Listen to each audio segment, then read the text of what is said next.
ازما پہلے آپ سے سٹارٹ کرتا ہوں. 9 مئی کے اندر جو لوگ تو براہ راست ملوث ہے توڑ پھوڑ میں، ان کو تو یقیناً سب کو کہنا چاہیے کہ سزا ملے گی.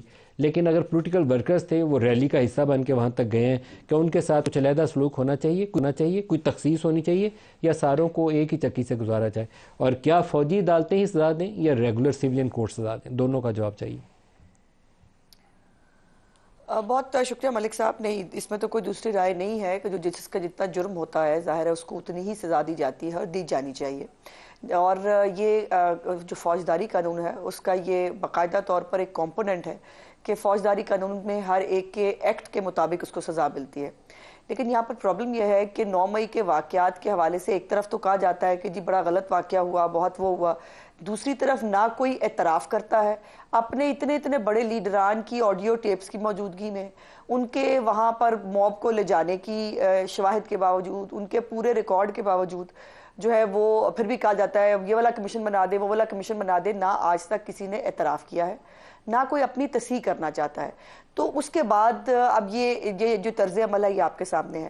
لیکن جہاں تک اس بات کا تعلق ہے کہ کہاں ان کے ٹرائل ہونے چاہیے، دیکھیے جو ملٹری کورٹس ہے یا ملٹری ایکٹ جو ہے وہ بڑا واضح ہے اس حوالے سے کہ جہاں پر آپ ان کی پریمیسز میں دیکھیے، اگر میاں والی ایئر بیس کے اندر کوئی گھسا ہے، اگر جی ایچ کیو کے اندر راولپنڈی کے اندر کوئی گھسا ہے، اگر جو ہے وہ انہوں نے جا کر اندر آگے لگائی ہیں اور فساد کیا ہے، تو وہاں پر لینڈ ریونیو ایکٹ تو نہیں لگے گا نا ملک صاحب.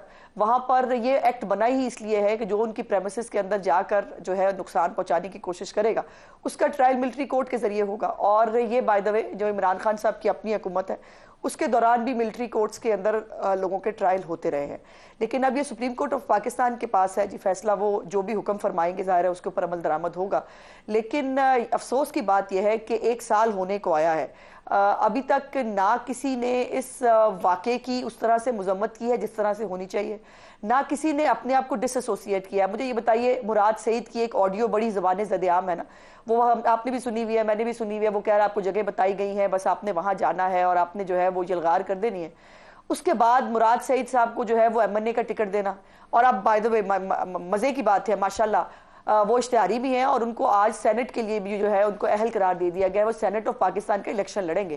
تو یہ آپ دیکھ لیں، گنڈا پور صاحب جو ہے جو باقاعدہ طور پر غلیلیں بھی اکٹھی کر رہے تھے، گنے بھی اکٹھی کر رہے تھے، اور وہ اس وقت چیف منسٹر ہیں. اسی طرح جو ہے وہ چن کے ان لوگوں کو جو 9 مئی کے واقعات کے اندر انوالوڈ ہیں، ان کے اوپر بڑے سٹرونگ کیسز ہیں، ان کے خلاف ایویڈنس ہے، ان کو بار بار چن کے سامنے لایا جا رہا ہے، ان کو فیس بنایا جا رہا ہے، بتایا جا رہا ہے کہ یہ ہیں ہمارے لوگ، ہم نے ان کے ساتھ کھڑے ہونا ہے. تو پھر یہ تو نہیں ہو سکتا نا، یزید سے بھی مراسم ہوں گے، حسین سے بھی تعلق رکھیں گے، ایسا تو نہیں ہوتا.